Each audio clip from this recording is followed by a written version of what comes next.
grew up on the southwest side of Chicago during a time when, in the 80s, when crack was real big. Gang violence was real strong then. It was just a hassle going to school, so I didn't go to school much. Juvenile hall until it went up to state, DOC, juvenile correctional halls. And then from there it went up to DOC, adult correctional places. This was my first adult bid at the age of 20.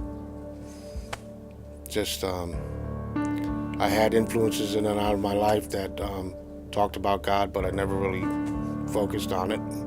I've heard of Teen Challenge when I was a kid. We actually had a preacher that came into our neighborhood that talked about it. I was too far gone into the drugs and into the gang that, it didn't matter to me what people had to say to me. I wasn't listening anyway. I had to figure things out on my own. I was just constantly drinking, snorting heroin. It was a fog. Everything was a fog. Waking up day to day, it was like I was a ghost in the city. It was just, I didn't belong there. And I believe subconsciously I was trying to kill myself. At that point I was broke. I didn't know what to do. I had a lot of hatred. And like I said, I hated, growing up I hated people not for their skin color or anything else like that. It was for the colors that they wore. Gang colors. It was, you hated a person for the color that they wore. And that's like really wrong. And I didn't realize that until I got older, And that's when I realized that it was like, I asked for help. And then that's when I talked to one of the associates here and came to Teen Challenge.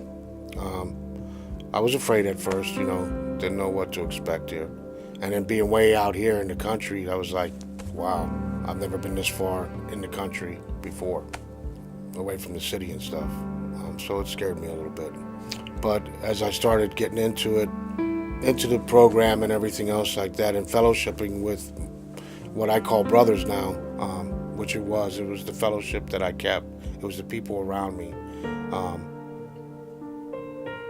and the people I associated with that helped me in my sobriety.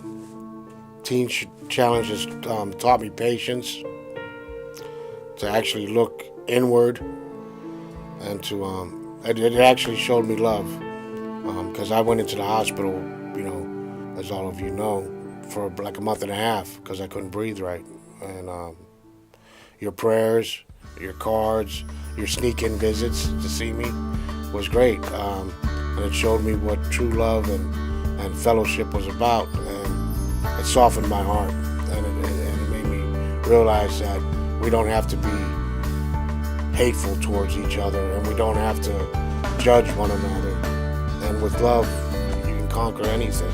And prayer helped me, and that's when I really actually, when I was in that hospital, that's when I really actually talked to God and realized that He was there for me, because I heard the little voice that said, I prayed to Him and I said, whatever your will be, let it be.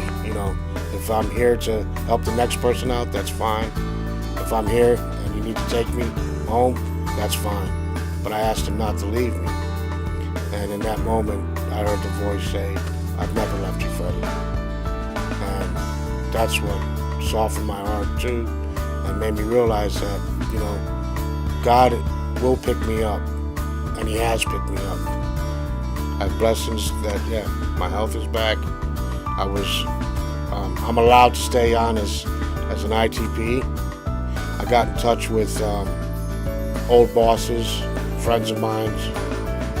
Family life is still, once my parents passed away, the brothers just seemed departed. We don't talk much anymore, but I believe it'll be restored.